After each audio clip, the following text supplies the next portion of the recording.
அனைவருக்கும் வணக்கம்ங்க. செட்டிநாடு கேட்டில் ஃபார்ம்லேருந்து பேசுகிறோம். பொதுவாக நாம் சிவகங்கை மாவட்டத்திலிருந்து இடுப்பளவு உயரம் கொண்ட சர்க்கரை குட்டை அப்படின்னு சொல்லக்கூடிய உள்ளூர் நாட்டின மாடுகளை கடந்த 5 வருஷமாக நம்மளுடைய பண்ணை மூலியமாக வளர்ப்பு தேவைக்கு கேட்குறவங்களுக்கு மட்டும் நல்ல முறையில் விற்பனை வாங்கி லோக்கல் விவசாயிகள்கிட்டருந்து வாங்கி எல்லாருக்கும் வளர்ப்புக்கு கேட்குறவங்களுக்கு தமிழ்நாடு முழுவதுமாக விற்பனை பண்ணிக்கிட்டு இருக்கோம். அந்த வகையில் பார்த்திங்கன்னா நம்மக்கிட்ட நிறைய பேர் கேட்கக்கூடிய கேள்விகளில் ஒன்று, அதற்கான விடையை இன்று சொல்லலாம்னு இருக்கிறோம். பொதுவான சந்தேகம் அவங்களுக்கு என்ன இருக்குது அப்படின்னு பார்த்திங்கன்னா, இந்த குட்டை மாடுகள் நாங்கள் வச்சுக்கிறோம் அப்படின்னா ஒரு பசுவுக்கு பார்த்திங்கன்னா ஆகக்கூடிய செலவு, அதாவது நாள் கணக்குலையோ அல்லது ஒரு மாதத்திற்கோ ஆகக்கூடிய செலவு எவ்வளோ இருக்கும் அப்படிங்கிற மாதிரி கேட்குறாங்க. அதற்கான விளக்கம் கொடுக்கக்கூடிய ஒரு பதிவாக தான் இதில் நாம் பார்க்குறோம்.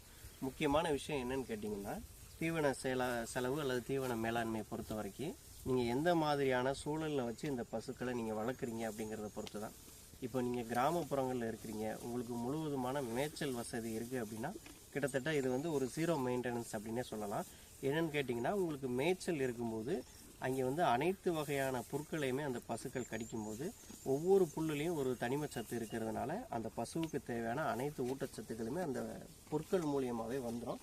அந்த மாதிரியாக கிடைக்கக்கூடிய பால் பார்த்திங்கன்னா உண்மையிலேயே நல்ல ஒரு தரமான ஒரு பாலாக இருக்கும். அந்த மாதிரி வளர்க்குறது தான் இந்த பசுக்களுக்கு மிகவும் உயர்ந்த ஒரு நல்ல சூழல் அப்படின்னு கூட சொல்லலாம். ரெண்டாவது, வளர்க்கக்கூடிய விவசாயிகளுக்கு பார்த்திங்கன்னா எந்த விதமான ஒரு செலவுமே இருக்கவும் கூடாது அப்படிங்கிறத நம்மளுடைய நோக்கமே. அப்படி இருக்கும் செலவுகள் இருக்கும் பட்சத்தில் பார்த்திங்கன்னா எந்த அளவு சிக்கனமாக வச்சுக்க முடியும் அப்படிங்கிறத பார்க்கணும். அப்போது நீங்கள் கிராம பகுதியில் இருந்து மேய்ச்சல் இருக்கக்கூடிய வசதி அல்லது தீவன பொருட்கள் விவசாயம் செய்யக்கூடிய வசதி இருக்கக்கூடியவங்களுக்கு பார்த்திங்கன்னா எந்த விதமான ஒரு செலவுமே கிடையாது. மேற்படியாக நீங்கள் தீவனம், அதாவது கால்நடைகளுக்கான தீவனம் அந்த மாதிரி நீங்கள் ஏதாவது மேலே கொடுக்குறீங்க, அதாவது மேய்ச்சலும் போக தீவனம் அந்த மாதிரி நீங்கள் கொடுக்குறீங்க அப்படின்னாலும் அதிகபட்சமாக ஒரு நாளைக்கு அனைத்து அந்த தீவனம் ப்ளஸ் புண்ணாக்கு ஒரு நாளைக்கு 100 கிராம் என்பது போதுமானது இந்த குட்டை ரக மாடுகளுக்கு.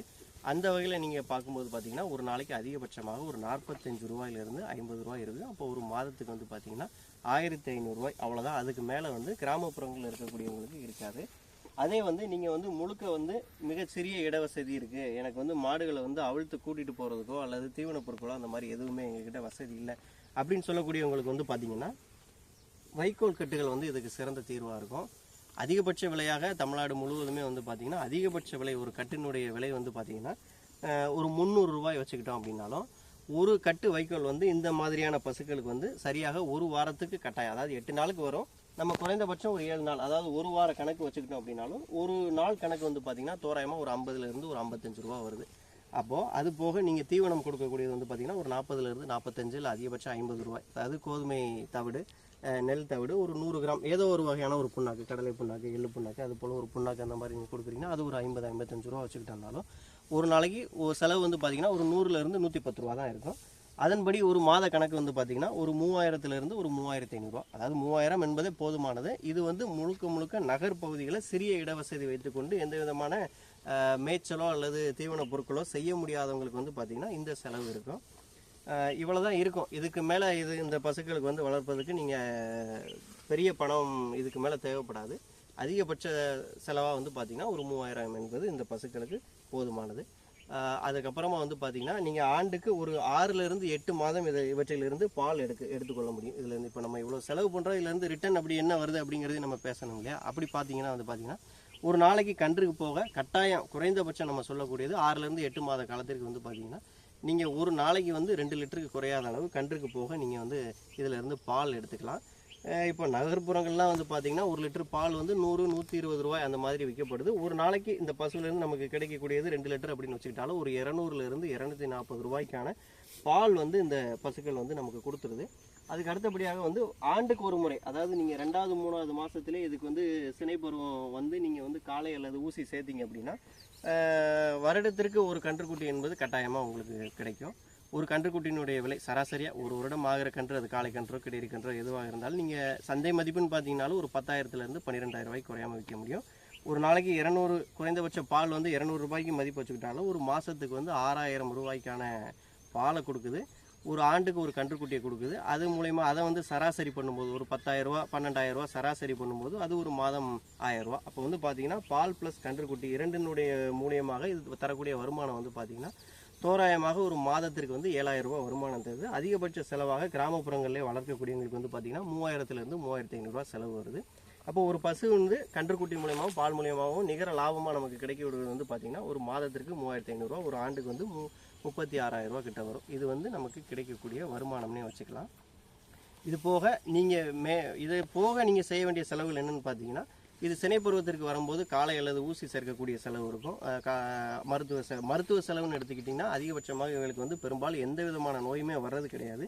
அதனாலேயே தான் நாட்டு மாடுகளினுடைய சிறப்பே அதுதான். அதிகபட்சமான நோய் எதிர்ப்பு சக்திகள் கொண்டது. அது இந்த சிவகங்கை நாட்டு மாடுகள் வந்து பார்த்திங்கன்னா முழுக்க மேய்ச்சல் முறையிலே வளர்க்கப்படுறதுனால இவற்றினுடைய நோய் எதிர்ப்பு சக்தி, வெயில் மற்றும் கால வெப்பநிலை, சூழ்நிலை, குளிர், இது எல்லாத்தையுமே, மழை எல்லாத்தையுமே தாங்கக்கூடிய சக்திகள் இருக்கும். அதே மீறி ஏதோ ஒரு காலத்தில் வந்து பார்த்திங்கன்னா அம்மை வந்துச்சு அப்படின்னாலோ இல்லை காணை, இது போன்ற இது ஒரு சில நோய்கள் தான் வரும். அந்த மாதிரி வரக்கூடிய சமயங்களில் நீங்கள் முன்பாகவே உடனடியாக கண்டறிந்து அதை சரி பண்ணிட்டீங்க அப்படின்னா அதிகபட்ச செலவே ஒரு மாதத்துக்கு, ஒரு ஆண்டுக்கு வந்து பார்த்திங்கன்னா ஒரு இந்த காலை சேர்க்கிறது, ஊசி சேர்க்கிறது, ப்ளஸ் வந்து இவற்றினுடைய நோய் மேலாண்மை, இதுக்காக வந்து ஒரு ஆண்டுக்கு ஒரு அதிகபட்சமாக ஒரு 2000 ரூபா வச்சுக்கலாம்.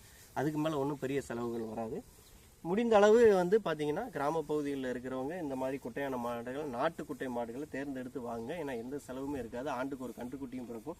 நல்ல ஆரோக்கியமாக இருக்கக்கூடிய ஒரு பசு வந்து பார்த்திங்கன்னா தன்னுடைய வாழ்நாளில் 12லேருந்து 16 கன்றுக்குட்டிகள் சாதாரணமாக போடும்.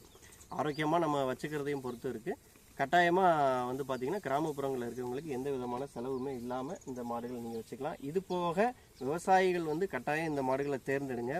நான் சொல்லக்கூடிய பால், ஆண்டுக்கு ஒரு கன்றுக்குட்டி, இதுவும் போக உங்களுக்கு வந்து பார்த்திங்கன்னா இதிலேருந்து கிடைக்கக்கூடிய சாணம் வந்து பார்த்திங்கன்னா ஒரு நாளைக்கு 5லேருந்து 10 கிலோ சாணம் இருக்கும். 5 லிட்டருக்கு குறைய அளவு கோமூத்திரமும் கிடைக்கும். இதுவற்றையும் பயன்படுத்தி இயற்கை விவசாயத்துக்கு நீங்கள் பயன்படுத்தி செய்யும்போது நீங்கள் வெளியிலிருந்து வாங்கக்கூடிய இடுபொருட்கள் மற்றும் உரச்செலவு இவற்றையும் குறைச்சிக்கலாம். நல்ல ஆரோக்கியமான உணவுப் பொருட்களையும் நீங்கள் எடுத்துக்கலாம். கிராம பகுதிகளில் இருக்கிறவங்களுக்கு அது கூடுதல் ஒரு வரப்பிரசாதமாக பார்க்கப்படுது. இது போக வேறு எதுவும் சந்தேகங்கள் இருந்தாலும் ஸ்க்ரீனில் தெரியக்கூடிய எங்களுடைய தொடர்பு எண்ணுக்கு நீங்கள் தொடர்பு கொண்டு வாட்ஸ்அப் பண்ணலாம், இல்லை தொடர்பு கொண்டு கேட்கலாம். தொடர்ந்து எந்த சந்தேகமாக இருந்தாலும் இந்த நாட்டுக்குட்டை மாடுகள் வளர்ப்பது சம்பந்தமான எல்லா விஷயங்களையுமே நாங்கள் தொடர்ந்து ஒவ்வொரு பதிவாக கொடுத்துக்கிட்டே இருக்கிறோம். தொடர்ந்து நீங்கள் எங்களை நம்பி கொடுக்கக்கூடிய அனைத்து ஆதரவுகளுக்கும், எங்களுடைய நம்பிக்கைக்கும் உங்கள் அனைவருக்கும் எங்களுடைய மனமார்ந்த நன்றிகளும் நிறைய தெரிவிச்சுக்கிறோம். தொடர்ந்து பாருங்கள், நம்மளுடைய சேனலை பாருங்கள். நிறைய நாட்டின மாடுகள் நம்மளுடைய சிவகங்கை மாவட்டத்திலிருந்து இது போன்ற நல்ல குணமான தேர்ந்தெடுக்கப்பட்ட மாடுகள் மட்டுமே நிறைய விற்பனைக்கு வந்துக்கிட்டே இருக்கும். பாருங்கள், வாங்கி பயன்பெறுங்க. நன்றி.